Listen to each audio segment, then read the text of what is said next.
Bismillahirrahmanirrahim. Assalamualaikum warahmatullahi wabarakatuh. Kepada tuan-tuan dan puan-puan dikasihi Allah Subhanahu wa taala, alhamdulillah pada malam ni kita bersama dalam wakaf intelek untuk ummah bersama dengan Al-Fadhil Ustaz Zaharuddin Muhammad yang merupakan fellow Jabatan Muamalat QUIZM. InsyaAllah pada malam ni kita akan sama-sama mendengar pengisian daripada Al-Fadhil Ustaz berkenaan dengan kenali sistem ekonomi Islam. Dan insyaAllah tuan-tuan dan puan-puan, sekiranya Allah Ta'ala mempermudahkan urusan kita, kita akan bersama dengan Al-Fadhil Ustaz secara bersiri pada masa-masa yang akan datang. Jadi tuan-tuan dan puan-puan boleh bertanyakan soalan kepada Al-Fadhil Ustaz dengan menulis pada ruangan komen, dan insyaAllah selepas daripada Al-Fadhil Ustaz memberikan pengisiannya, Al-Fadhil Ustaz akan menjawab soalan-soalan yang diberikan daripada tuan-tuan dan puan-puan. Berkenaan dengan tajuk kita pada hari ini, saya ulang semula, berkenaan dengan kenali sistem ekonomi Islam. InsyaAllah. Justru tanpa melengahkan masa, saya dengan ini menjemput Al-Fadhil Ustaz Zaharuddin Muhammad untuk memberikan pengisian beliau. Faitafaddal mashkura. Bismillahirrahmanirrahim. Assalamualaikum warahmatullahi wabarakatuh. Alhamdulillahirabbil alamin. Wassalatu wassalamu ala asyrafil anbiya'i wal mursalin wa ala alihi wa ashabihi ajma'in. Qala rabbi shrah li sadri wa yassir li amri wahlul 'uqdatam min lisani yafqahu qawli, amma ba'd. Terima kasih kepada Al-Fadhil Ustaz Ridardin selaku moderator pada malam ini, dan semua para sahabat daripada technician pihak QUIZM dan semua mereka-mereka yang mengikuti rancangan kita, live kita pada malam ini. Suara jelas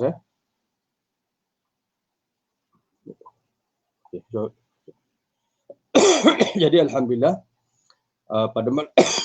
pada malam ini kita akan berbincang berkenaan dengan pengenalan sistem ekonomi Islam, yang insya-Allah saya akan terangkan berkenaan dengan apa itu ekonomi Islam.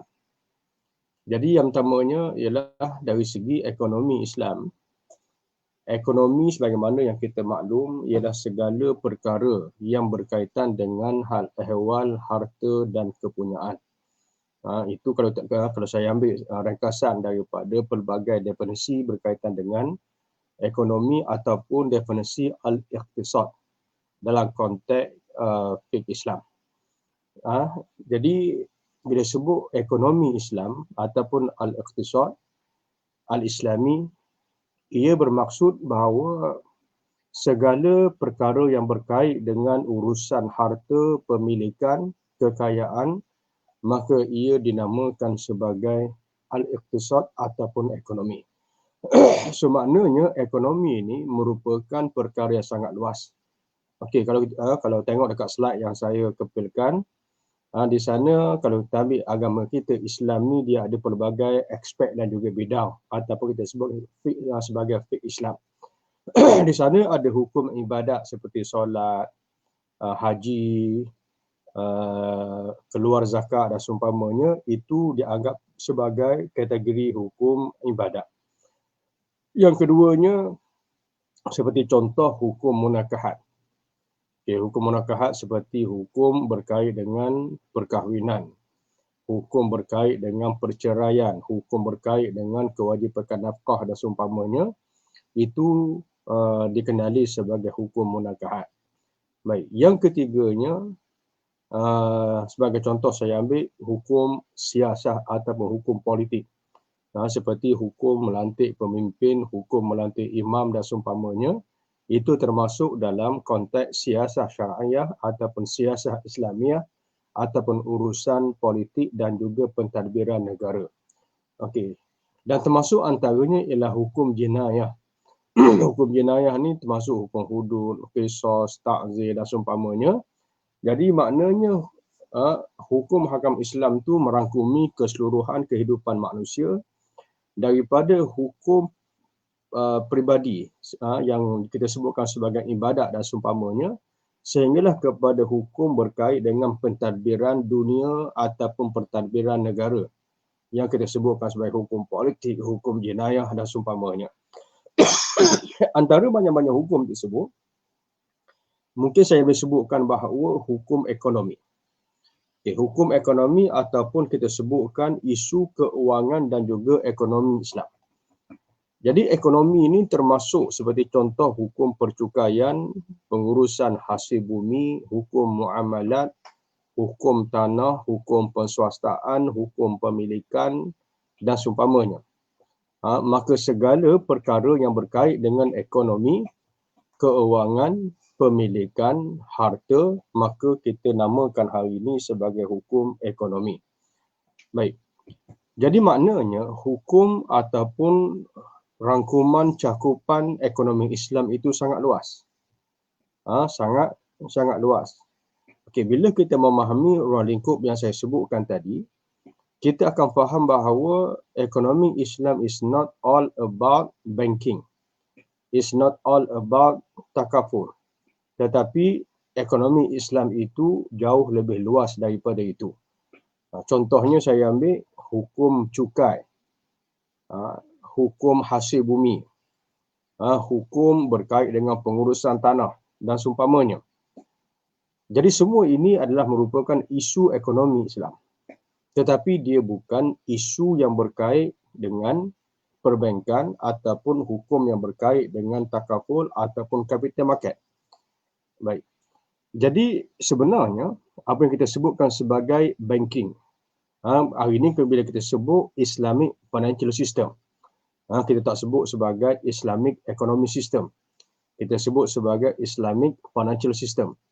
Jadi Islamic Financial System ni dia ada tiga, kalau saya sebutkan sebagai tiga segmen ataupun tiga fokus. Yang pertamanya disebutkan sebagai banking, yang kedua disebutkan sebagai takaful ataupun Islamic Insurance, dan yang ketiganya disebutkan sebagai Islamic Capital Market. Okey, jadi ketiga-tiga segmen ini sebenarnya kalau kita tengok dalam ruang lingkup ekonomi yang saya nyatakan tadi, dia tidak lebih daripada apa yang saya sebutkan sebagai hukum muamalat. Maknanya hari ini yang ada Islamik dalam ekonomi kita hanya dalam muamalat. Dalam tanah, pengurusan hasil bumi, pengurusan cukai dan seumpamanya, saya boleh simpulkan bahawa hari ini pelaksanaan Islamik dalam cukai, hasil bumi, tanah dan seumpamanya adalah bukan sahaja sifar, tetapi bagi saya ia adalah negatif. Baik. Kalau saya ambilkan contohnya setiap segmen ekonomi Islam seperti contohnya cukai, hasil bumi, muamalat, tanah dan seumpamanya, boleh dikatakan hampir kesemuanya negatif kecuali muamalat. Sebab apa saya sebutkan negatif, macam mana rating yang saya maksudkan? Rating ataupun negatif yang saya maksudkan ialah, kalau contoh saya ambil bab ibadat. Kalau orang tu semayang, kita bagi 100 markah. Kalau orang tu semayang separuh, kita bagi 50 markah. Kalau orang tu tak semayang langsung, kita bagi 0 markah.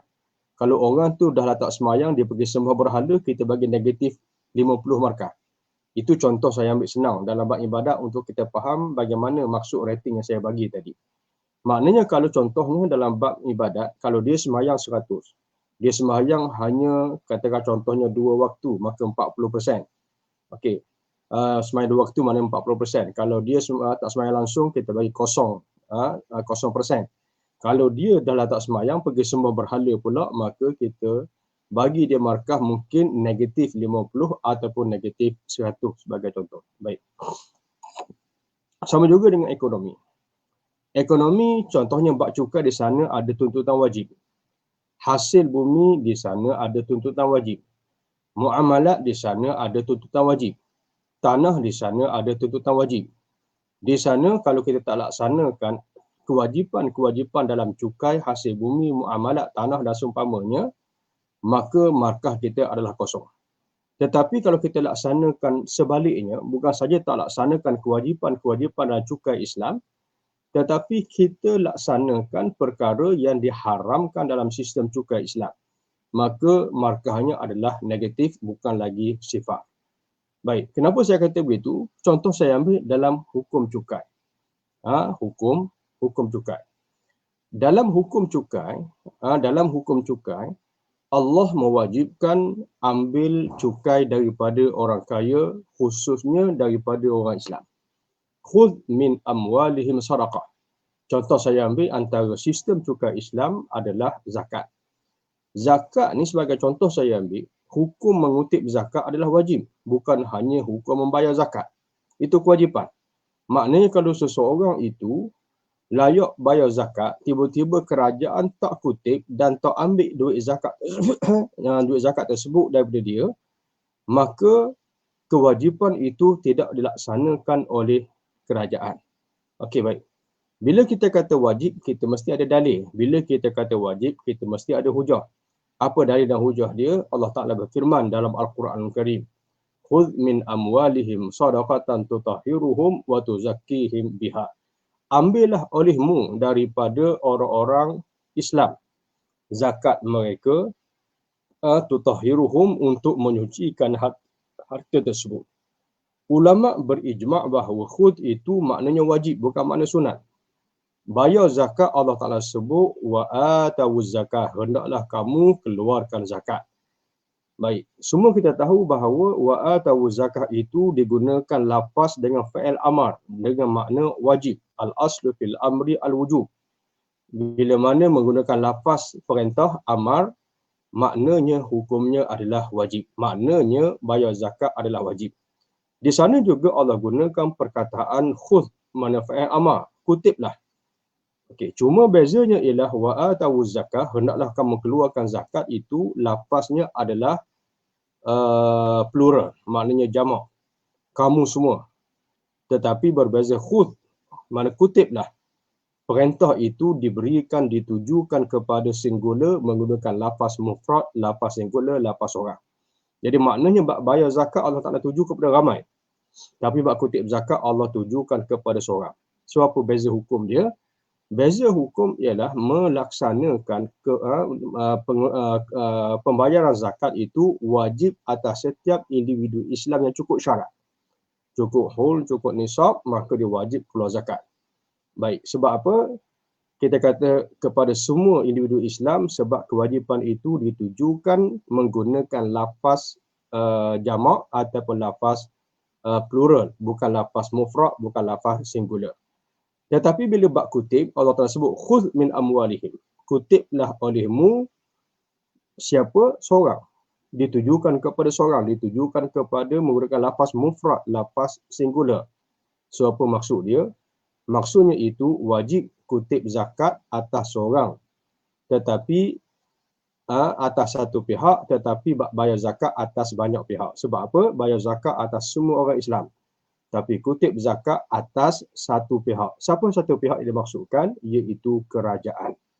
Jadi maknanya kalau kita tahu jiran kita tak bayar zakat, tak wajib atas kita sebab kita bukan kerajaan.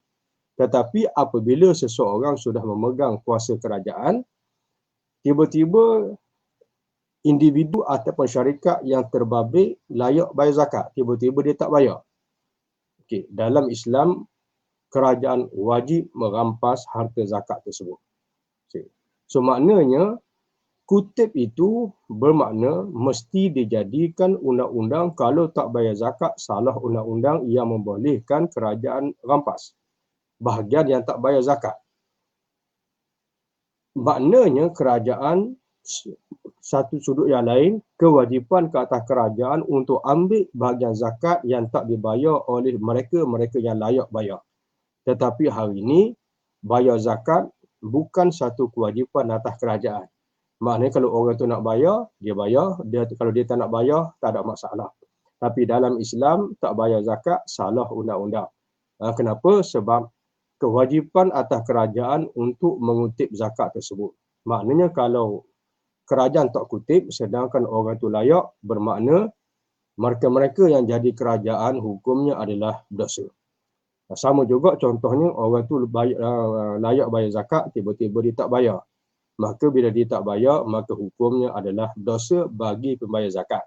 Tapi kalau orang tu layak bayar, dia tak bayar, kita kerajaan buat tak tahu, bermakna kita tidak melaksanakan kewajipan yang disebutkan sebagai kewajipan kutip zakat. Di sana ada kewajipan bayar zakat. Jadi makna hukum cukai Islam ni ada kewajipan. Kalau tak buat kewajipan itu, maknanya markahnya kosong. Jadi sebab tu saya kata contoh bab cukai hari ni bukan kosong, tetapi bahkan Allah Ta'ala melarang kita ambil cukai daripada orang miskin dan diberikan kepada orang kaya. Disebutkan sebagai dulatan bainal aghniya, harta negara, kecairan negara akhirnya mengalir di kalangan orang-orang kaya sahaja. Contohnya saya ambil GST, dikutip daripada orang miskin, kemudian diinvest ataupun diberikan dana kepada supplier-supplier kepada rakyat yang terdiri daripada orang kaya. Maknanya itu adalah merupakan perkara yang haram. Maknanya dalam bab cukai ini bukan sahaja tak melaksanakan kewajipan kutip zakat daripada orang Islam, bahkan diambil pula cukai daripada orang miskin untuk diberikan akhirnya kepada orang kaya. Untuk diberikan akhirnya kepada orang kaya. So maknanya markah yang saya boleh beri bab cukai ni ialah negatif 80. Bukannya sifar. Kalau sifar ni dia tak kutip daripada orang kaya, tapi orang miskin pun dia tak kutip. Itu sifar markah. Kalau dia kutip daripada orang kaya, diberi kepada orang miskin, kita beri markah 100. Tapi kalau dia tak kutip daripada orang kaya, kemudian dia kutip daripada orang miskin sebaliknya, maka kita beri markah dia adalah negatif 100, bukan lagi sifar. Jika dia sudah melakukan benda yang diharamkan dalam konteks cukai. Okey, baik. Jadi kalau kita faham, kesemua hukum hakam cukai, hasil bumi, muamalat, tanah dan seumpamanya, dia ada larangan-larangan ataupun elemen-elemen yang mengharamkan muamalat, yang mengharamkan hukum hakam tadi. Mana contoh saya ambil tadi, kalau bab cukai, antara faktor yang mengharamkan cukai ialah apabila cukai itu dikutip daripada orang miskin. Itu antara faktor yang mengharamkan cukai. Kemudian cukai itu kalau diberikan kepada orang kaya, maka akhirnya wujud elemen haram yang kedua yang dinamakan sebagai dulatan bainal aghniya. Jadi maknanya kesemua elemen-elemen ataupun segmen-segmen cukai, hasil bumi, muamalat, tanah dan seumpamanya, dia mempunyai elemen-elemen haram yang tersendiri.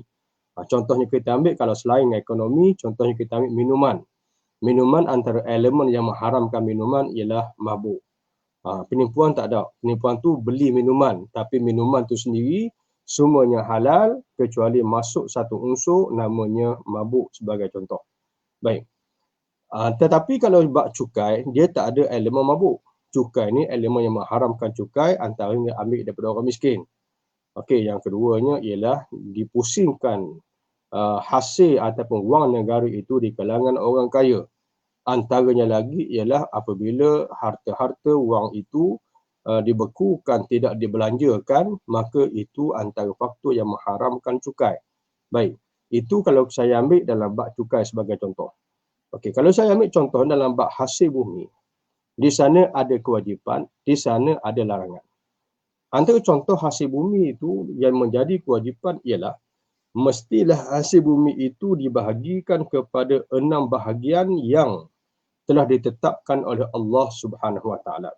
Antara contohnya ialah daripada hasil bumi itu 1/6-nya mesti diberikan kepada orang miskin. Itu adalah kewajipan.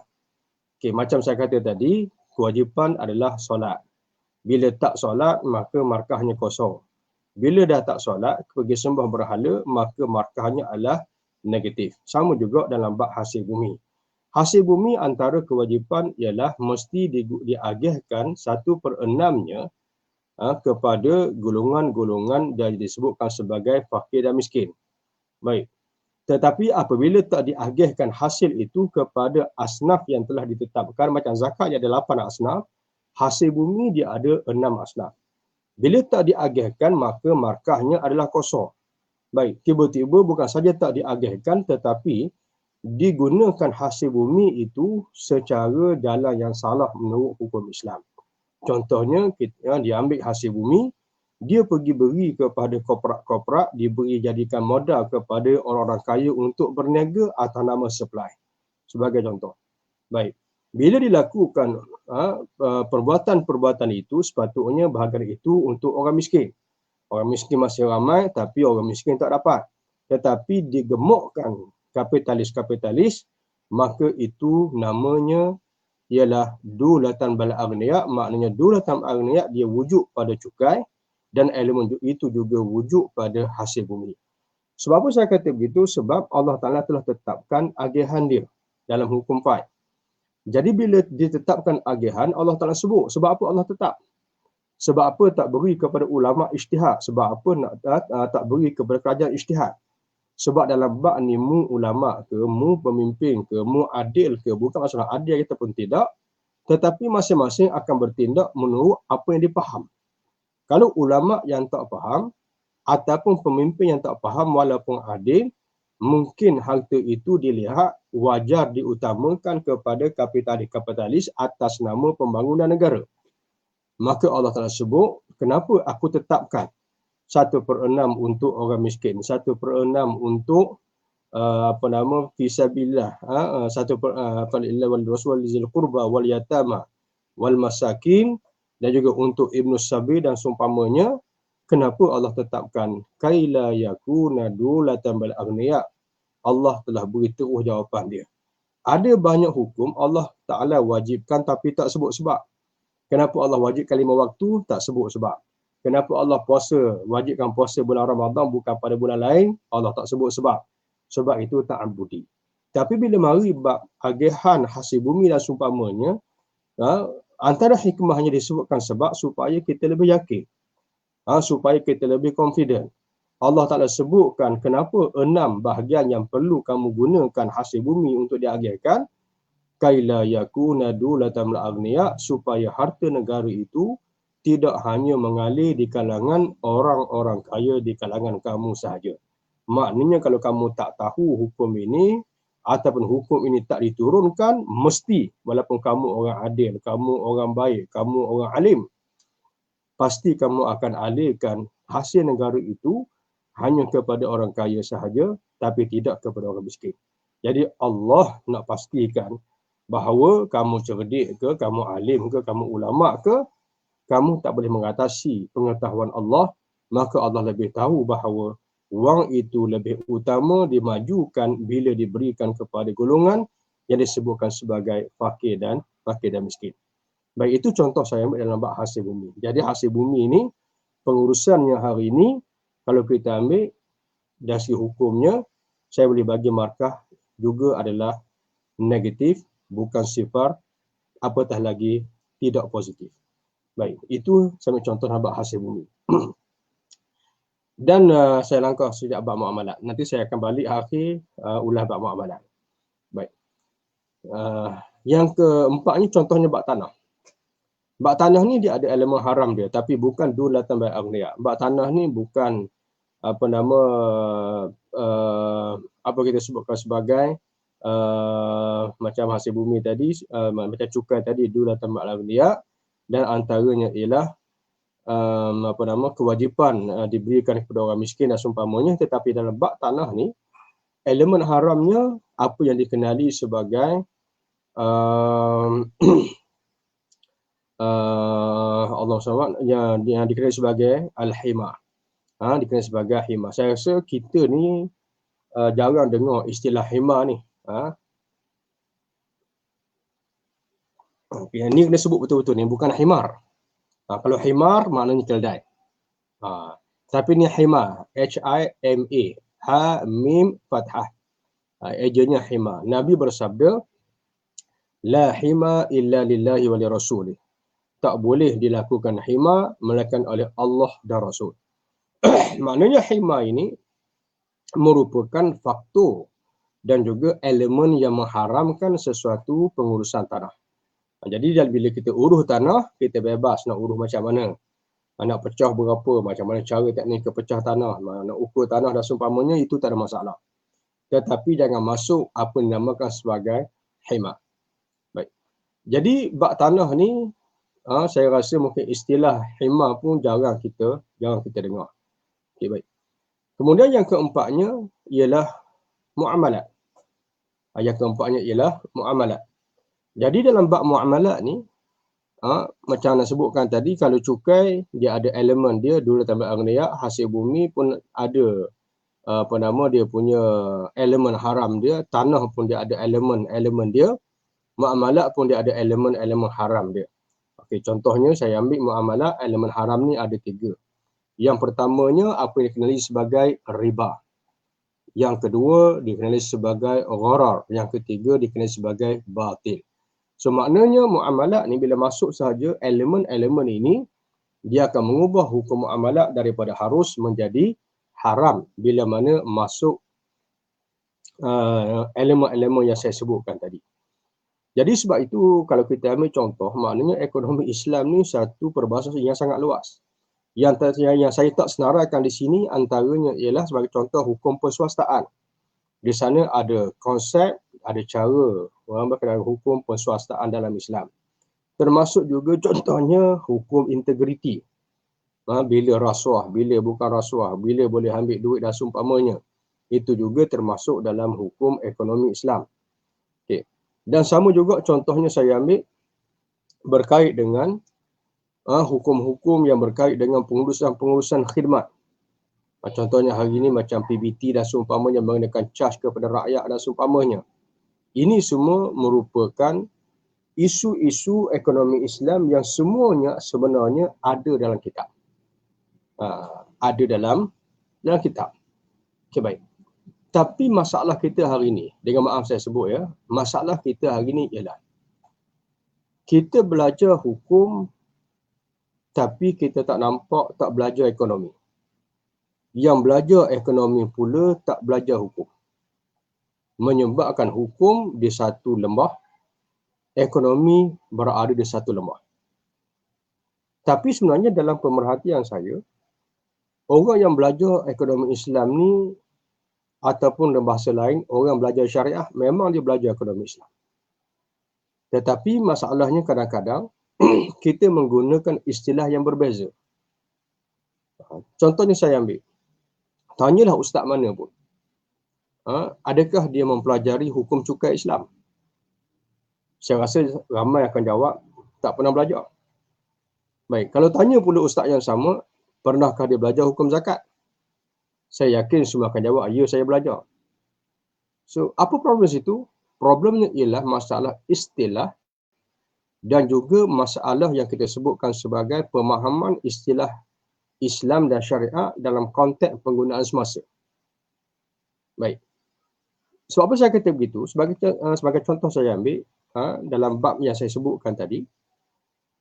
Contoh saya ambil ialah hukum cukai Islam dengan zakat. Cukai itu kalau kita ambil definisi yang boleh menggabungkan antara makna Islam dengan makna konvensional ataupun ilmu moden ialah sejenis bayaran yang diwajib bayar oleh kerajaan ke atas rakyat. Maknanya kalau rakyat tak bayar, hukumnya salah dan kerajaan boleh rampas. Itu makna yang kita maklum daripada maksud cukai. Okay, baik ya.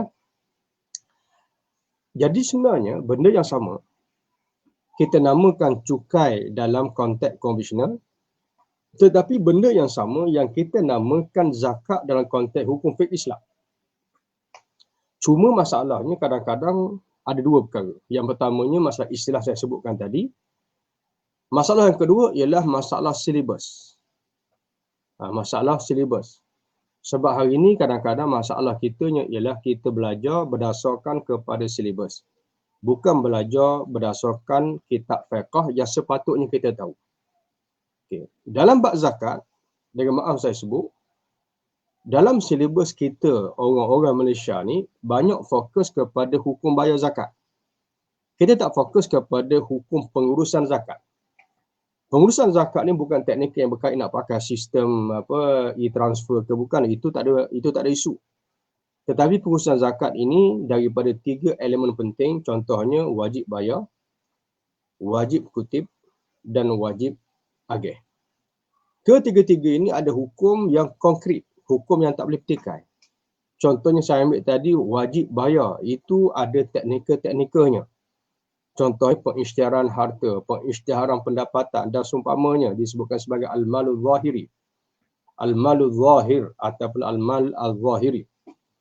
Jadi harta yang orang kata obvious dalam konteks hari ini maknanya harta yang boleh dikira. Harta yang boleh diaudit sebagai contoh. Baik. Jadi dalam konteks yang kita pelajari, biasanya kita belajar bab hukum bayar zakat. Hukum bayar zakat ni lebih kepada hukum ibadat.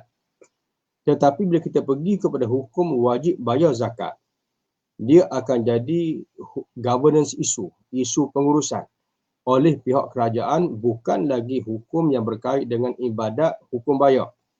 Jadi hukum kutip itu merupakan hukum yang wajib ke atas kerajaan dan kerajaan kena membuat satu pengurusan bagaimana nak pastikan orang yang wajib bayar, macam mana nak pastikan orang yang wajib bayar tahu cara kira dan bagaimana nak pastikan orang yang lari daripada bayar akhirnya dapat dikesan. Ini antara contoh isu-isu pengurusan yang berkait dengan kewajipan bayar zakat.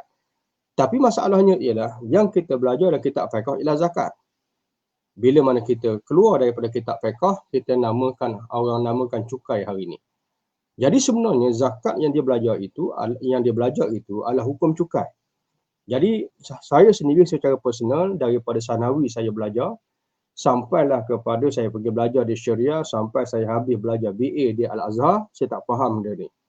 Bila saya mula faham, waktu saya buat master berkait dengan hukum maqasid zakat, selepas saya belajar dan saya bertapa dekat Dewan Salah Kamil. Di Salah Kamil banyak kajian-kajian berkait dengan zakat versus cukai. Zakat versus cukai.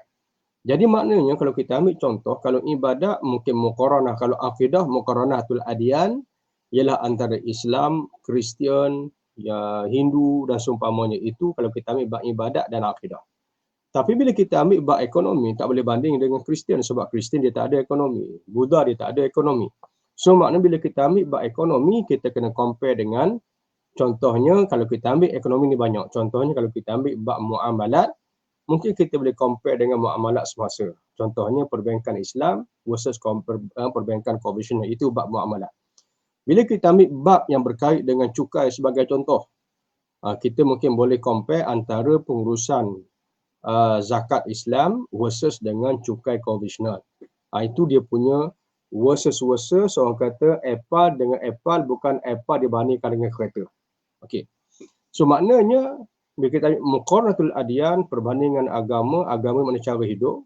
Kalau kita ambil agama dari segi peribadatan, maknanya kita compare Islam versus contohnya Kristian versus contohnya Hindu, Buddha dan seumpamanya. Tapi kalau kita ambil bab berkaitan dengan cukai, kita compare antara hukum zakat, compare dengan hukum ataupun sistem konvensional, cukai Malaysia, cukai Barat, cukai Eropah, cukai Cina dan seumpamanya. Kalau kita ambil contohnya dari segi perswastaan, kita ambil cara hukum pemilikan dalam Islam, muqaranah dibandingkan dengan sistem pemilikan dalam sistem kapitalis dan juga sistem sosialis. Okey. So maknanya itu compare yang komparatif yang fair antara sistem Islam dengan sistem yang cara hidup ataupun agama yang selain daripada Islam. Jadi masalah saya sebutkan tadi ialah masalah terminologi. Kita yang belajar hukum fiqh, kita tak tahu sebenarnya kita yang belajar hukum zakat, sebenarnya kita tak sedar kita sedang mempelajari hukum cukai Islam. Okey, sebab cukai Islam tu bukan saja zakat yang wajib dibayar dan mesti dikutip oleh kerajaan, termasuk contohnya jizyah, kharaj, unsur dan seumpamanya yang merupakan topik-topik cukai Islam yang sepatutnya menjadi ilmu kepada orang-orang Islam. Okay, termasuk juga antara contoh yang lain saya ambil antaranya ialah contoh hasil bumi. Okay, jadi hasil bumi ni sama juga kita boleh compare antara pengurusan hasil bumi Islam. Contohnya hukum pemilikan hasil bumi, boleh swasta ke tak boleh swasta. Ambil contoh. Bila diswastakan, bagaimana hasil dia, berapa cukai dia, kalau tak boleh diswastakan, siapa yang sepatutnya uruskan, bagaimana cara pengurusan hasil, itu semua ada dalam Islam. Baik.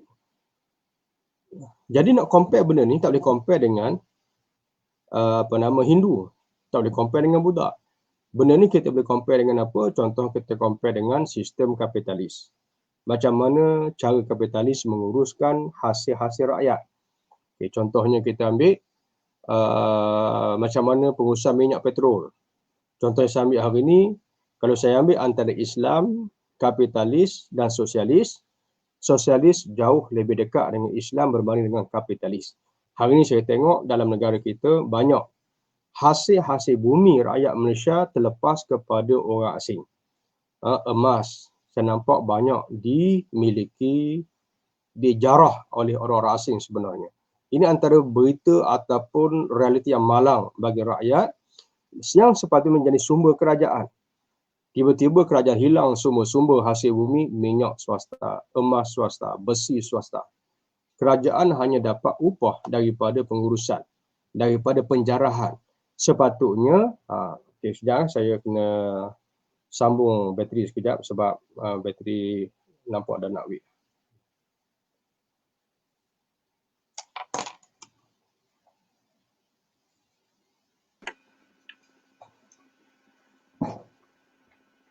Jadi kepada tuan-tuan dan puan-puan yang sedang menonton, sekiranya ada persoalan, boleh tulis di ruangan komen.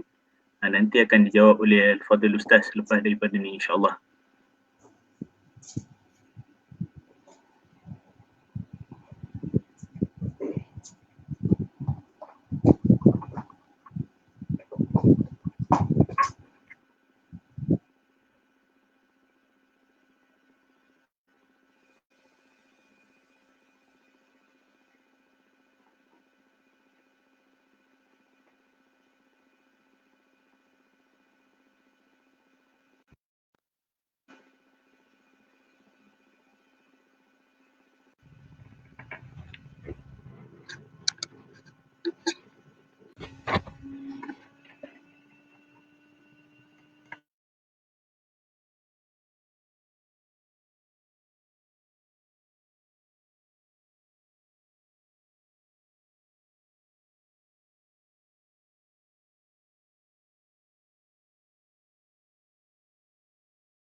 Bagi yang baru menyertai sesi live Wakaf Intelek untuk Ummah pada malam ni, Al-Fadhil Ustaz sedang mengambil charger untuk laptop beliau.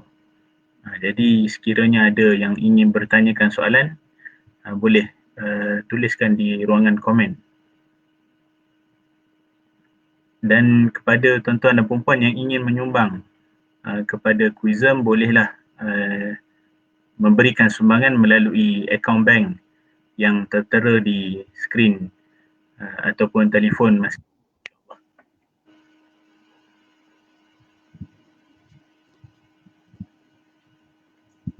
Okey, anda bersama saya? Sila Ustaz.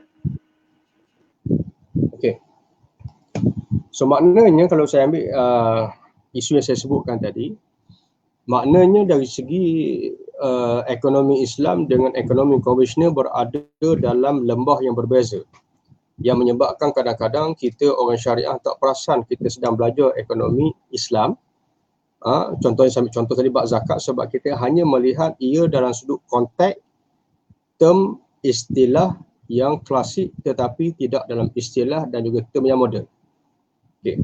Macam ambil contoh tadi, Ana faham perkara ini bukan waktu Ana belajar waktu Ma'had, bukan faham waktu belajar BA di Al-Azhar, tetapi saya faham benda ni bila saya buat research waktu di Cairo University, di Dewan Salah Kamil, bahawa saya faham sebenarnya yang saya belajar sebelum ini adalah sistem pengurusan ekonomi Islam yang disebutkan sebagai sistem cukai Islam. Okey. Itu sebagai contoh saya ambil. Sama juga dengan hasil bumi tadi, saya sambung balik. Banyak hasil bumi kita dijarah oleh orang asing sebenarnya. Kerajaan hanya mendapat upah, ya, tetapi orang asing mendapat galian kita. Ini bercanggah sama sekali dengan hukum Islam. Okay. Tapi dalam kitab fiqh, kita tak jumpa perkara ini dalam bentuk term moden seperti contohnya perswastaan. Dalam Islam dia tak sebut direct istilah perswastaan. Tetapi disebutkan sebagai contoh hukum pemilikan al-ma'adin. Siapa punya, semua dalam kitab-kitab fiqh. Hatta disebutkan juga dalam kitab fiqh, sebagai contoh saya ambil pemilikan minyak. Disebut dalam kitab fiqh. Baik. Maknanya hukum ekonomi pemilikan galian dan seumpamanya memang ada dalam kitab fiqh. Tetapi dengan term yang berbeza yang kita faham pada hari ini. Tetapi dari segi hukum, konten, cara pengurusan, kesemuanya wujud dalam kitab-kitab fiqh. Baik, contohnya saya ambil hukum pengurusan. Apa hukum ujrah? Dalam konteks galian dalam Islam, galian mesti dimiliki oleh kerajaan bila mana ia merupakan kepentingan awam. Keperluan awam, ya, bukan kepentingan, keperluan awam. Contohnya macam petrol sebagai contoh. Dan termasuk bagi saya balak sebagai contoh. Baik. Dalam mazhab Maliki jelas menyebut satu kaedah, bila mana sumbernya terhad, maknanya contohnya saya ambil macam petrol, bukan semua tempat ada, emas bukan semua tempat ada, termasuk balak bukan semua tempat ada. Baik. Semua perkara ini kalau diberikan kepada seorang, ada pihak lain yang berhak untuk tak puas hati. Tak berani tak puas hati itu cerita lain. Contohnya saya ambil, dia berhak untuk dapatkan projek cari gali emas.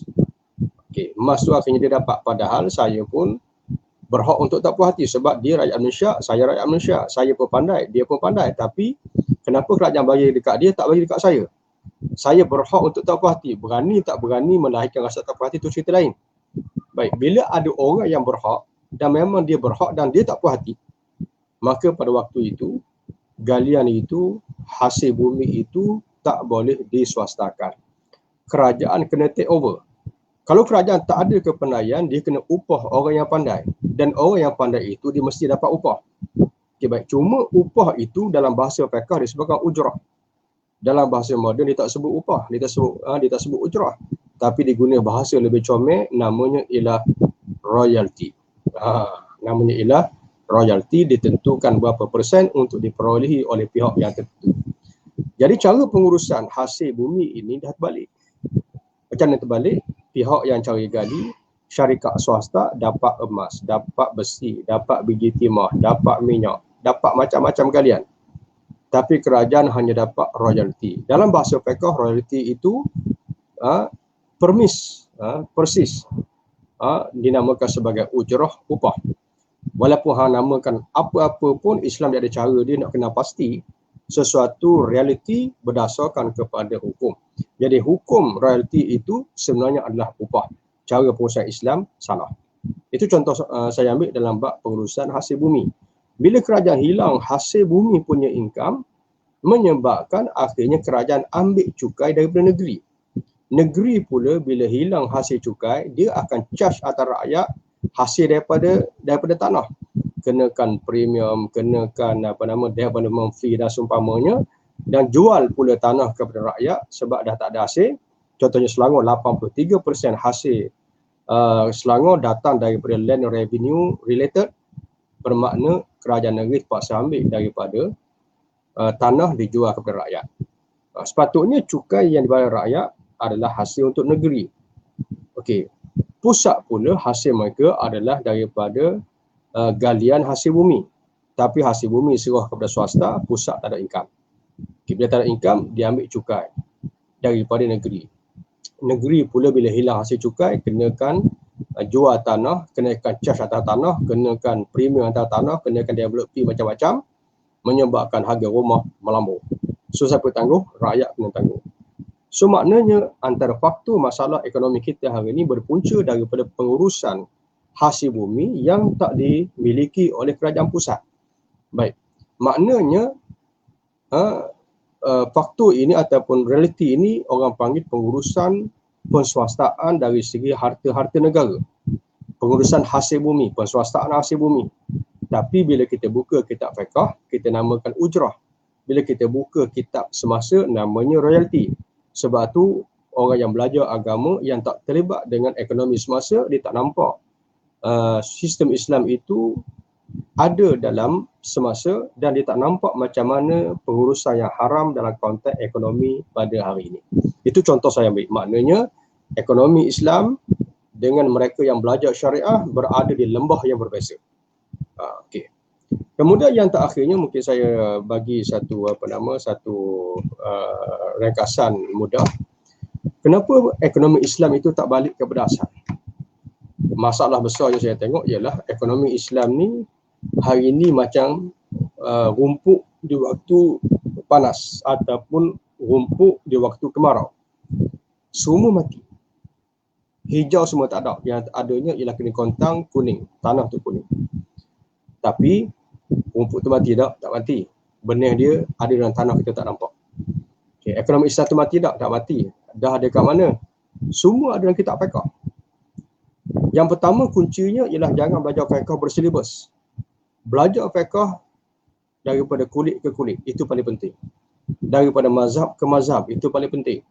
Bila kita belajar semua ilmu ini, kita terjun dalam isu semasa, kita akan nampak bagaimana fiqh dalam isu semasa.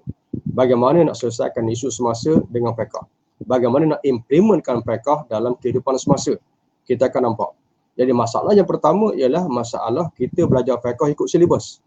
Bukan belajar fiqh daripada A to Z. Okey. Yang keduanya ialah hari ini bila kita ambil contohnya ekonomi Islam. Sebab saya dulu pernah terlibat dalam research di International Sharia Research Academy. Antara yang saya nampak ialah bila saya deal dengan universiti-universiti, fakulti ekonomi, muamalat, macam-macam universiti, saya tengok hari ini bila sebut, sebahagian sebut fakulti ekonomi, tapi bila saya tengok dia punya subjek, research dan seumpamanya, termasuk department-department, saya tak nampak sebenarnya itu ekonomi Islam. Almost adalah muamalat Islam yang disebutkan sebagai Islamic Financial System. Sebab apa? Silibus-silibus yang dibuat ialah untuk servis kepada keperluan-keperluan semasa. Untuk kerja dekat bank, untuk kerja dekat takaful dan seumpamanya. Tetapi bagaimana kita nak mengislamkan tanah? Saya tak nampak ada silibus dekat universiti yang belajar pengurusan Islam berkaitan dengan tanah. Saya tak jumpa satu universiti pun hari ini yang mengajar kita bagaimana pengurusan cukai Islam. Kenapa? Sebabnya hari ini silibus pembelajaran berdasarkan kehidupan. Berdasarkan segmen ekonomi, undang-undang dan seumpamanya. Tetapi kitab fiqh benda yang sama, tetapi cara susunan sekuensnya berbeza. Sebab apa? Kitab fiqh ni kalau kita tengok hampir semua mazhab susunannya ialah daripada awal kita bangun tidur, bermula daripada kita sebelum bangun tidur lagi, antaranya ialah keyakinan kita, iman kita. Sebab tu mana-mana kitab fiqh dia akan bermula dengan tauhid ringkas. Kemudian akan masuk bab kita bangun tidur pada awal pagi. Apa dia? Taharah, gosok gigi. Kemudian wudu, semayang. Okey. Habis bab kita kata hak lagu ni, kemudian dia akan pergi kepada bab keluarga. Urus keluarga waktu pagi. Maknanya bila masuk bab keluarga, tanggungjawab ibu bapa, tanggungjawab anak. Bermula sebenarnya daripada itu, akad nikah, perkahwinan, pertunangan dan seumpamanya. Lepas tu, lepas bina keluarga, biasa kita akan fokus untuk cari rezeki. Bila masuk bab muamalat. Lepas bab muamalat masuk bab ni, kemudian masuk bab perang. Lepas bab perang dapat harta menang, hukum ghanimah. Kemudian hukum bila menang nak perintah negara, maka hukum pelantikan ketua negara, hukum pengurusan negara, sampailah kepada pentadbiran dunia. Maknanya Islam punya kitab fiqh, ilmu dia bermula daripada sekuens kehidupan. Okay, tapi hari ni dia tak macam tu. Ini fakulti ekonomi, ini fakulti undang-undang. Jadi nak cari sistem ekonomi dan kitab fiqh tak jumpa. Jadi sebab tu hukum pengurusan tanah sebagai contoh dalam Islam dia berterabur dalam kitab fiqh. Hukum berkait dengan percukaian berterabur dalam kitab fiqh. Sebagai contoh saya ambil hukum zakat. Hukum zakat dia bermula dengan hukum ibadat dan kitab fiqh. Wajib bayar. Tapi bila wajib kutip Nuh duduk bab pengurusan siasah, bukan duduk pada bab wajib bayar. Jadi kalau kita nak tahu pengurusan cukai ni, bermakna kita kena tahu A sampai Z, kulit ke kulit, baru kita ingat dekat mana bab ni. Fiqh dan bab zakat ni berapa tempat ada. Okey. Sama juga saya ambil contoh dalam bab perswastaan. Sama juga saya ambil contoh dalam bab jizyah. Jizyah sebagai cukai Islam, tapi dia tak duduk lepas zakat. Bila duduk lepas perang. Sebab apa? Jizyah ni akan dikenakan ke atas Muslim, ke atas non-Muslim bila kalah perang. So tempat dekat mana? Lepas pada hukum qital, lepas pada hukum jihad. Okey. Sebab apa? Dia punya susunan mengikut orang kata sekuens kehidupan. Apa kita buat dulu? Okay, lepas muamalat, bayar bab zakat. Sebab apa? Lepas untuk nak bayar zakat. Okay. Bila masuk bab siasah, dia tak ada dalam kitab fiqh siasah. Dia tak ada. Tapi hudud itu siasah. Tapi jizyah itu siasah. Tapi zakat itu siasah. Sebab tu dulu waktu saya tak faham benda ni, saya pening. Nama kitab siasah syariah, makna politik Islam. Yang kita fahamnya ialah parti, pelantikan ketua, strategi. Kita faham, tapi bila buka kitab siasah syariah, kita jumpa bab wuduk, bab zakat. Apa zakat dengan kaitan dengan politik? Rupa-rupanya zakat itu maksudnya ialah pengurusan cukai dalam pentadbiran negara Islam. Dia bukan hanya terhad kepada apa kita sebutkan sebagai hukum bayar ibadat, tapi dia juga termasuk dalam hukum pentadbiran. Okey. So maknanya masalah kita ialah satunya tak ada mana-mana universiti hari ini yang khusus buat fakulti yang berkait dengan percukaian, yang berkait dengan perusahaan tanah, yang berkait dengan, maknanya kalau kita buat sebenarnya Universiti Ekonomi Islam, saya rasa tak cukup untuk kita penuhkan fakulti dia. Sebab kalau buat cukai saja, saya duk tengok, boleh buat satu fakulti cukai. Pengurusan cukai boleh buat satu fakulti. Pengurusan tanah boleh buat department. Bukan subjek. Jadi sebab itu, ekonomi Islam ni perlu ada universiti. Bukan hanya fakulti. Hari ni tak ada.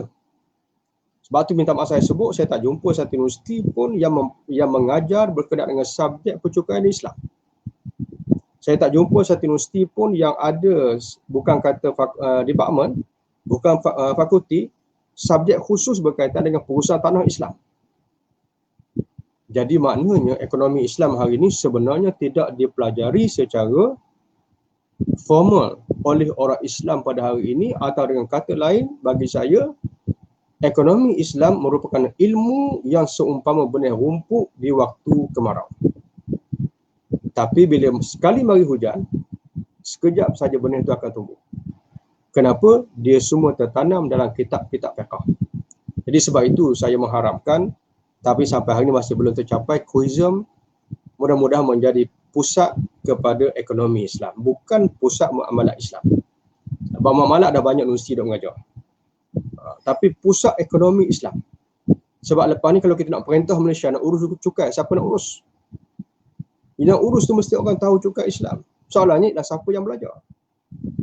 Jadi persoalan lebih utama lagi, siapa yang mengajar? Tak ada. Bila tak ada, macam mana nak tadbir negara dengan sistem Islam? Sebab kitab fiqh itu tidak dicernakan dalam keperluan semasa untuk mentadbir negara.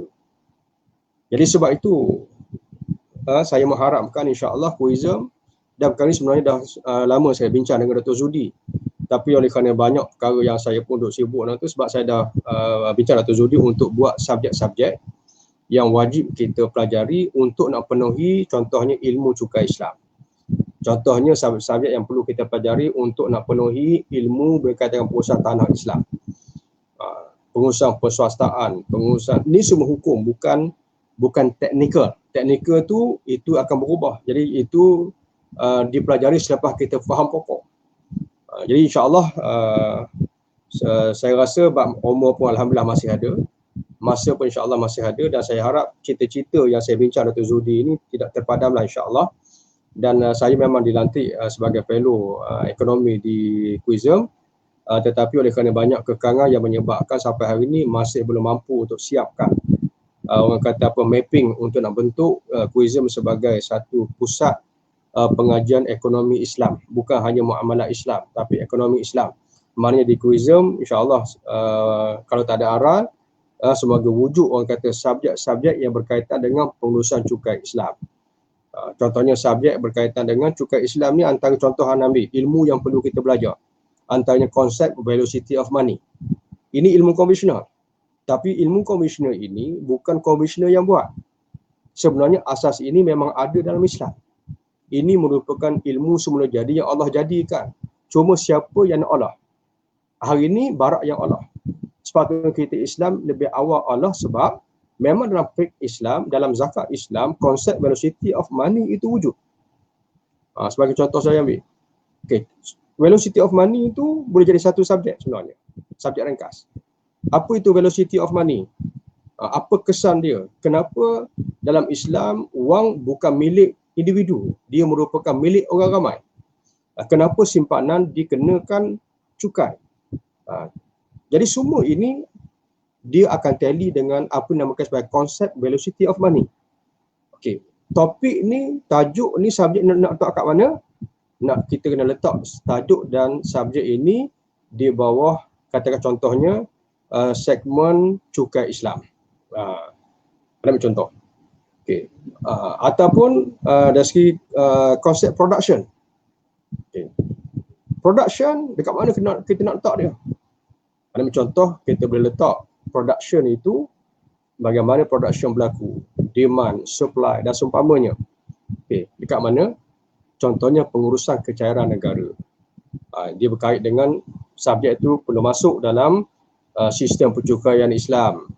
Ambil contoh, boleh masuk dalam sistem pengurusan hasil bumi Islam sebagai contoh. Ini antara contoh pokok subjek yang kita boleh jadikan subjek dalam fakulti-fakulti yang saya sebutkan tadi. Jadi insya-Allah orang kata apa,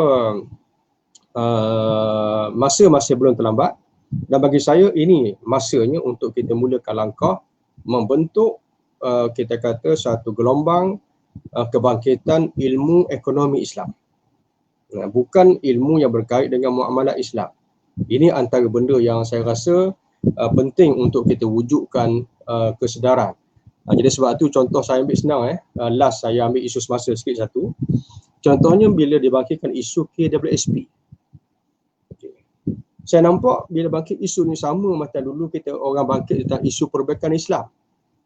Macam mana kata tadi, ekonomi Islam ni is not all about muamalat. Dulu waktu kita nak kembalikan muamalat kepada Islam, yang tadi anda tak bagi markah lagi. Muamalat ni anda boleh beri markah positif 80%. Kalau tanah negatif 100.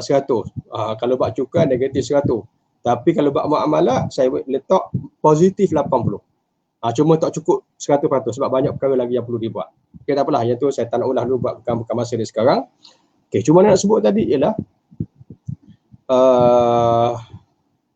apa nama tadi dalam bab KWSP KWSP tadi. Okey. Dalam KWSP tadi dia bukan isu muamalat. KWSP itu ada banyak isu yang berkait yang saya sebut tadi. Okey, contohnya simpanan. Okey, apa pandangan Islam tentang simpan wang cash? Okey, ini satu benda penting. Macam mana sebutkan dia, kalau kita belajar asas konsep velocity of money. Yang kedua, kita memahami dalam Islam kalau orang tu simpan cash, dia akan kena zakat.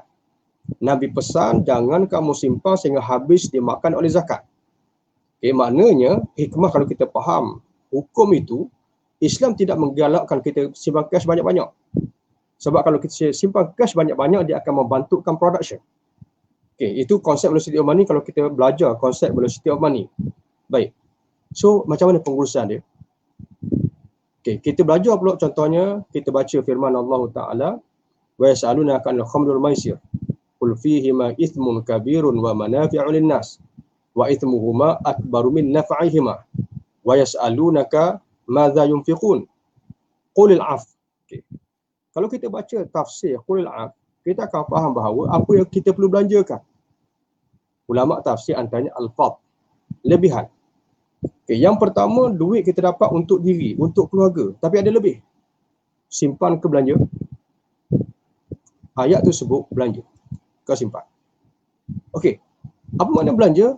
Dan kalau kita belanja, adakah kita tidak menyimpan? Tak. Simpanan ni ada dua jenis. Satu simpanan cash, satu simpanan aset. Kita ada cash, tak ada rumah. Kita ada rumah, tak ada cash. So mana kita pilih? Islam menggalakkan kita ada rumah walaupun tak ada cash. Contohnya kalau kita terpaksa pilih lah. Okay. Tapi bukan bermakna kosong cash. Dia ada tafsir-tafsir dia. Okay. Kita perlu ada cash, minimum kita perlu ada cukup setahun. Kita sebutkan sebagai khutusan lah.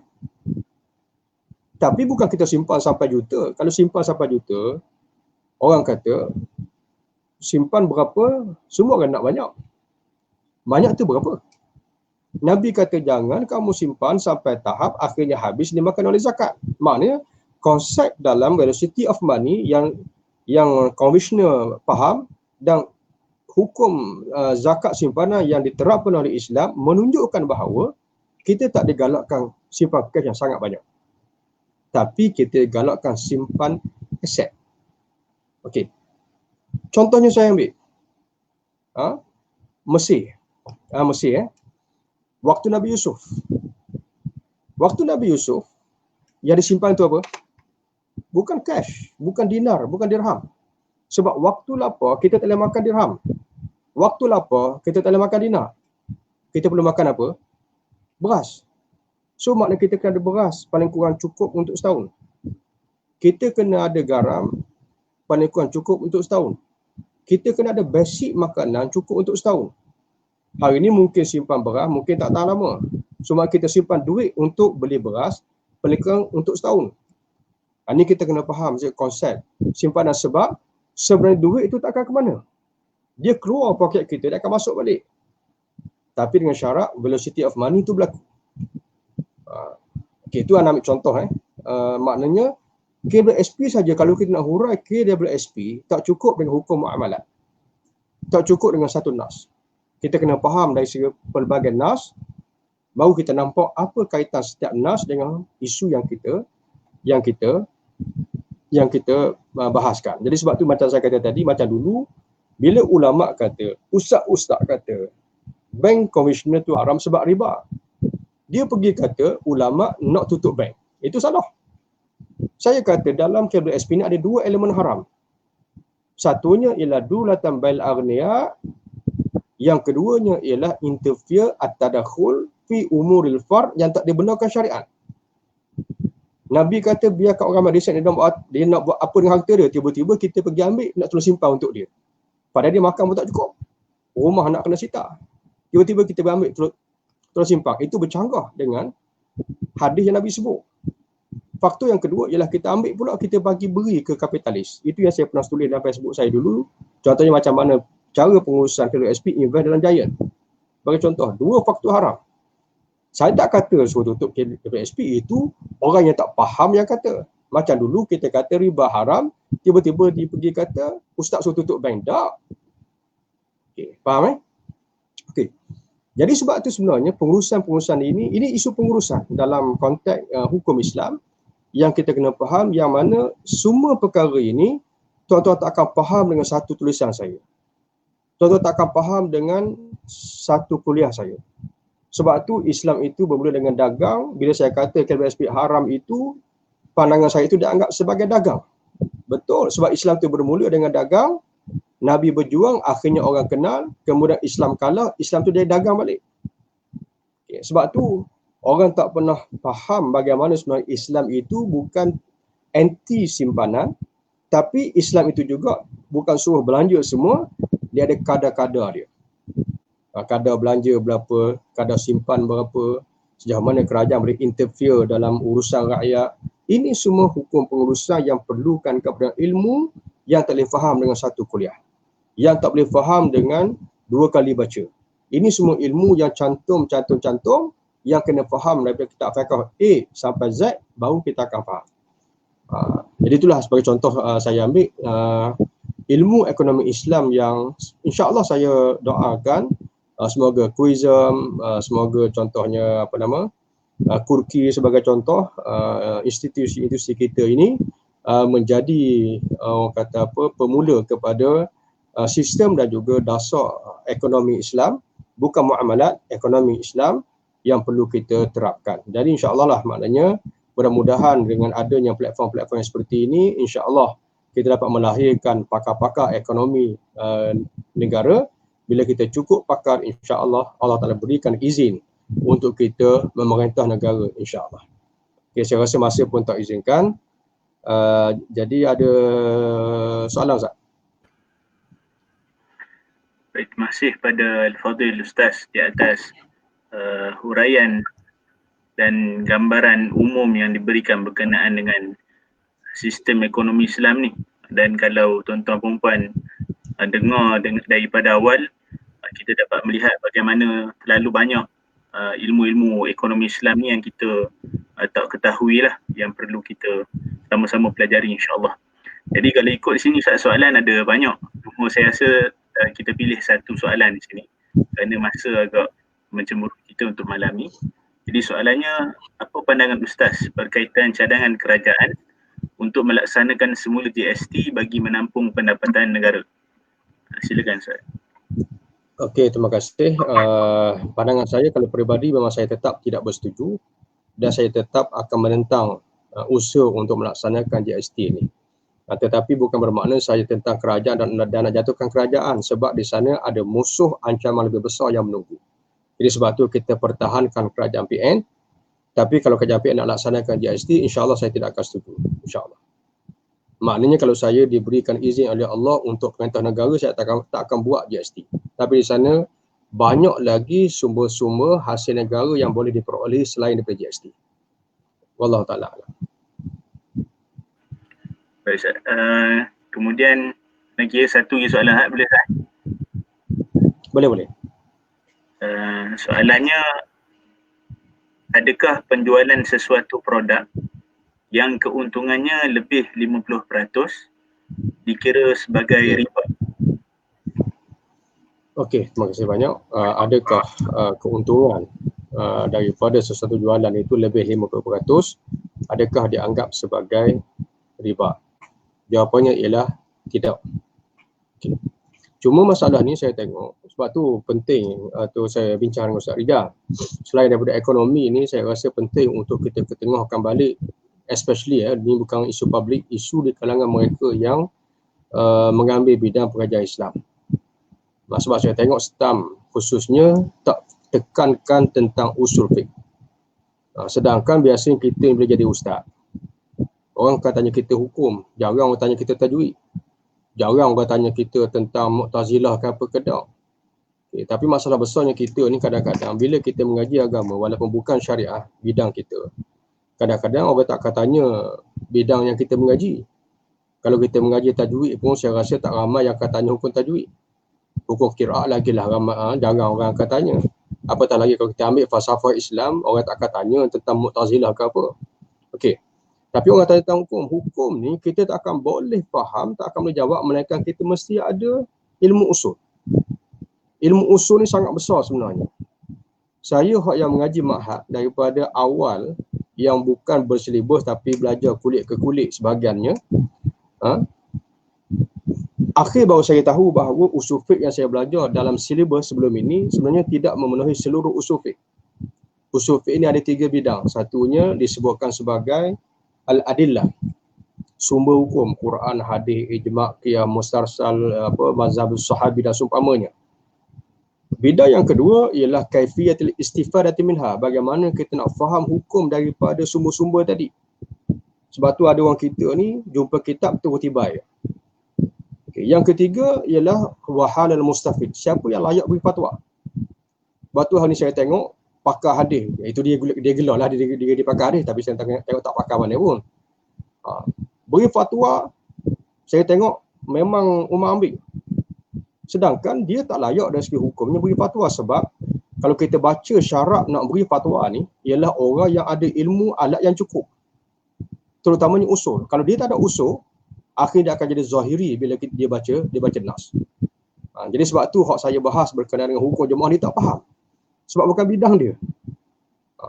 Dia ulah tu nampak betul dah. Orang public yang tak ada basic dia nampak betul, tapi kalau orang yang ambil bidang dia akan nampak benda tu tak betul. Kenapa bila saya sebutkan istilah-istilah yang berkait dengan hukum, yang berkait dengan usul, dia tak faham dah tu. Baik. Maknanya sekarang, sama juga hukum yang ditanya tadi. Apa hukum yang berkait dengan 50% ambil keuntungan, adakah riba ataupun tidak? Kalau kita buka kitab, kita akan jumpa. Contohnya, Majalatul Ahkam Al-Adaliyah. Dia ada sebut dalam tu, daging berapa boleh makap, gandum berapa boleh makap. Jadi orang yang baca nas tu, dia akan kata bahawa tak boleh ambil untung lebih 50%. Sebenarnya tidak. Sebab apa tidak? Sebab dalam usul ni dia ada, orang kata apa, sumber-sumber dia. Mana yang boleh jadi hukum, mana pendapat ulama yang bentuk yang bukan hukum. Okay. Sebab apa saya kata begitu? Sebab kitab yang dirujuk itu, yang menghujahkan tak boleh lebih 50% dan seumpamanya, ada dalam kitab Majalatul Ahkam Al-Adaliyah. Betul. Dia kata ni mazhab Hanafi. Bukan. Sebab apa saya kata bukan? Sebab Majalatul Ahkam Al-Adaliyah ni merupakan kanun dalam kerajaan Osmaniyah. Dia bukan hukum. Tapi oleh kerana kanun tu semuanya hukum, maka orang nampak kitab kanun itu adalah hukum. Tidak. Contoh anda ambil. Hari ni Ustaz Rijal jadi khalifah. Ustaz Rijal minta buat undang-undang. Undang-undang kita ni berasaskan usul mazhab Hanafi. Anda tukang buat undang-undang, anda pun buat undang-undang. Sebagai contoh anda ambil, oleh kerana hari ni banyak sangat manipulasi harga lembu. Okey, lembu, kita nak kena cap harga tak boleh lebih RM30 sekilo. Kena contoh. Lampu merah kena berhenti. Lampu hijau boleh jalan. Itu undang-undang yang kita buat zaman kita. Baik. Kalau langgar lampu merah, haram tak? Haram. Kenapa haram? Sebab melanggar perintah umarak. Boleh bawa kepada mudarat. Ya, tapi adakah itu mazhab Syafi'i kita? Tak. Itu undang-undang zaman kita yang ditulis dalam satu kitab. Kitab itu disusun, namanya Majalatul Ahkam Al-Adaliyah. Itu bukan hukum. Itu merupakan undang-undang semasa, berdasarkan keperluan semasa. Jadi kalau orang tak faham usul ijtihad, itu masalah dia. Ini masalah dia. Dia pun kitab dia pakai hukum. Tak. Ini yang saya sebutkan tadi, maknanya bab hukum perlu ada ilmu-ilmu alat tadi. Itu sangat penting. Jadi sebab itu ramai orang silap faham berkaitan dengan bolehkah makak 50%. Adakah dia riba ataupun tidak? Jawapannya tidak. Dari kitab itu bukan hukum. Jadi sebab tu kita kena beza antara hukum, pandangan ulama, kedudukan kitab yang dirujuk, sebab kitab dia ada status dia dalam semua mazhab. Yang ni saya rasa jarang orang belajar benda ni, sebab ini subjek saya masa waktu buat master dulu. Saya ada satu subjek namanya Masadir Maraja'. Masadir Maraja' ni ada 78 kitab yang wajib saya belajar dalam semua mazhab. 78 kitab ni dia loketkan kitab tu, kitab ni dalam mazhab Syafi'i apa standard dia. Kitab ni level mana, kitab ni level mana. Jadi bila kita belajar level-level kitab, kita tahu mana kitab yang mewakili mazhab, mana kitab yang tak mewakili mazhab, mana kitab yang jadi total hukum, mana kitab yang bukan total hukum. Ini antara contoh saya ambil. Usul dalam ijtihad kita dan termasuk usul fiqh yang saya sebutkan tadi. Jadi sebab itu memang soalan itu sangat familiar dan ramai ustaz yang pegang dengan pendapat itu berdasarkan kitab Majalatul Ahkam Al-Adaliyah. Saya berani tegaskan itu adalah salah, itu bukan hukum. Okay. Wallahu ta'ala. Baik Ustaz, kalau ikut ni ada banyak soalan tak? Rasa lagi 1-2 soalan boleh tak? Boleh. Anda tak ada masalah, anda tak ada kerja. Soalan seterusnya berkenaan dengan bolehkah Ustaz recommend kitab-kitab rujukan Arab, Melayu, English untuk belajar tentang ekonomi Islam? Okey, terima kasih banyak.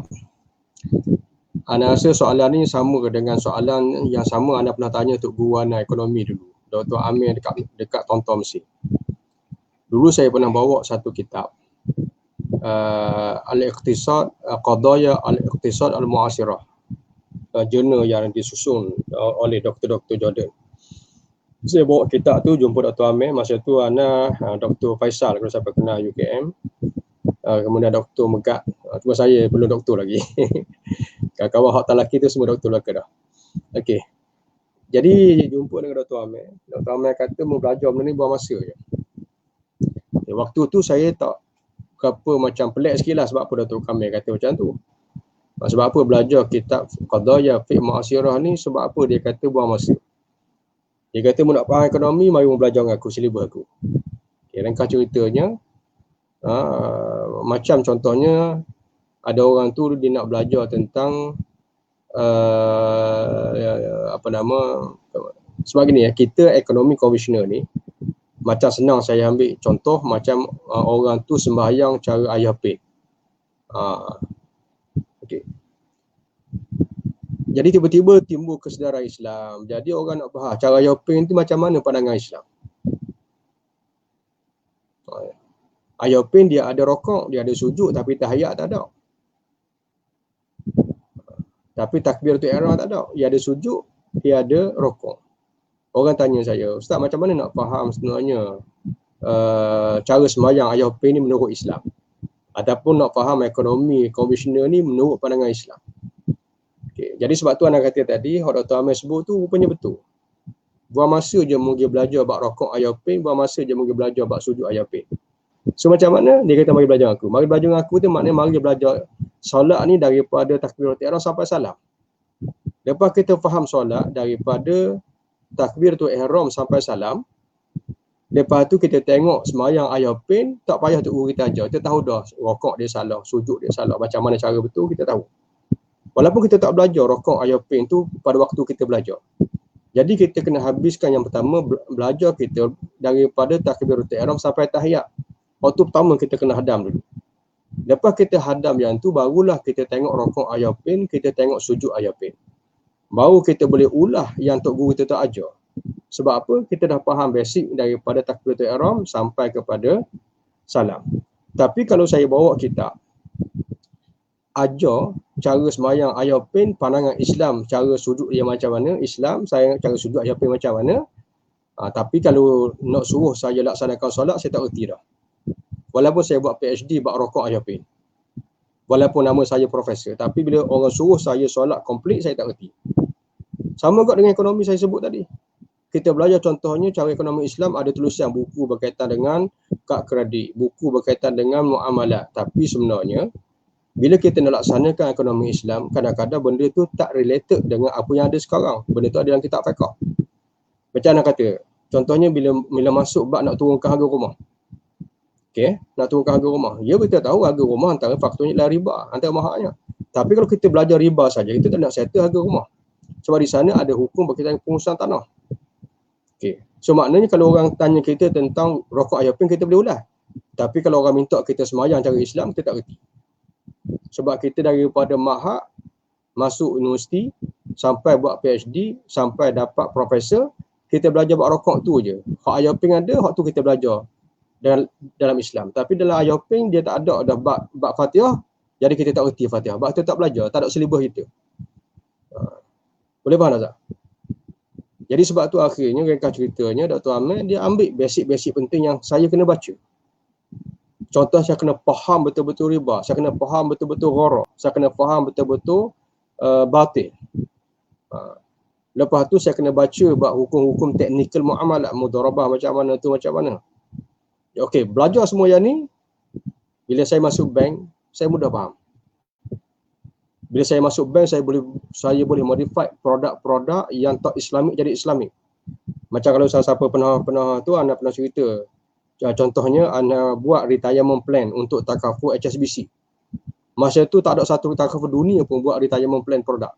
Yang ada konvensional. Konvensional sangat menguntungkan bila buat retirement plan. Dua syarikat takaful Malaysia usaha buat tapi dua-dua reject. Sebab bila kita buat produk, kita kena sebut elemen-elemen dia dan supportive hukum dia. Tapi Alhamdulillah, dalam masa 3-4 bulan anak all out dengan tim produk HSBC takaful waktu tu, akhirnya siap. Bila siap, submit, Alhamdulillah segala elemen haram dapat dibuang daripada retirement plan dan akhirnya jadi produk dan akhirnya ditiru oleh dunia hari ini. Okay. SIBC masa waktu tu sepatutnya dia break-even 2009 rasanya ke 2010. Tapi dia break-even hampir setahun lebih awal daripada jangkaan disebabkan produk ni. Tapi produk ni tak akan dibuat kalau kita hanya belajar silibus buku ekonomi Islam berkait dengan rokok Ayopin saja. Sebab apa? Nak settlekan rokok Ayopin tu kena belajar daripada Fatihah balik. Tapi kalau kita belajar bersilibus, tak boleh. Jadi jawapan ringkas sayanya, mana buku ekonomi Islam yang terbaik? Yang terbaiknya ialah semua kitab fiqh 4 mazhab. Kena belajar daripada kulit ke kulit. Sebab ekonomi Islam itu dia berterabur dalam kitab-kitab. Jadi kita kena kutip daripada awal sampai akhir, baru kita boleh nampak nanti dekat mana kita nak bahas tentang ekonomi semasa. Okay. Kemudian seterusnya ialah, Assalamualaikum Ustaz, boleh ada soalan lain. Maksud kekayaan berniaga di kalangan orang kaya dalam surah Al-Hajj. Adakah pelantikan individu yang sama dalam beberapa jawatan JLC bot kerajaan termasuk dalam ayat tersebut? Okey, terima kasih kepada yang bertanya. Sebenarnya pelantikan individu yang sama dalam beberapa jawatan JLC bot tak termasuk dalam konteks ayat tersebut. Sebab hal ini dia lebih kepada isu kelayakan. Isu kelayakan maknanya berkait dengan innallaha ya'murukum an tu'addul amanati ila ahliha. Allah Taala perintah kita untuk lantik seseorang tu tepat pada kena pada kelayakan dia.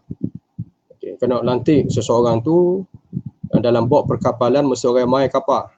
Kalau orang mahir postman tak boleh lantik dalam bot kapal aja lebu. Ini antara contoh lantik orang yang tak kena pada tempat. Allah Taala perintah innallaha ya'murukum an tu'addul amanati ila ahliha. Okey. Jadi maknanya kalau lantik orang dalam JLC ke apa ke, bagi saya isu berapa jawatan tu tak ada isu kalau dia layak. Tapi isu yang kedua ialah adakah sempat ataupun tidak. Kalau orang tu tak ada kerja, 10 bot pun dia boleh handle sebenarnya. Tapi kalau orang yang banyak kerja macam saya sebagai contoh, satu bot pun saya tak nak handle. Kalau 2 bot lagi out. Sebab apa? Bukan tak mampu. Tapi masa kita sebagai CEO grup yang kita punya bisnes macam-macam nak kena buat ni, mari kertas kemari apa, tak sempat nak baca. Jadi makna berapa tu benda teknikal. Tapi dulatan bil aghniyah ni maknanya ialah harta negara berlega di kalangan orang kaya. Bila dia ada bisnes, dia paling layak untuk terima dana daripada kerajaan. Dana kerajaan tu daripada mana? Daripada cukai orang ramai pun dapat ke dia. Hasil minyak pun dapat ke dia. Bisnes minyak pun dapat ke dia. Ini dulatan bil aghniyah. Jadi sebab tu Allah Taala telah sediakan bajet hasil bumi untuk berapa golongan, hasil cukai untuk berapa golongan. Sebab apa Allah tetap supaya kamu tak beri kepada Tan Sri itu, Tan Sri ni saja. Itu dia punya dia punya cara dia. Syukran. Ustaz, ni soalan terakhir Ustaz.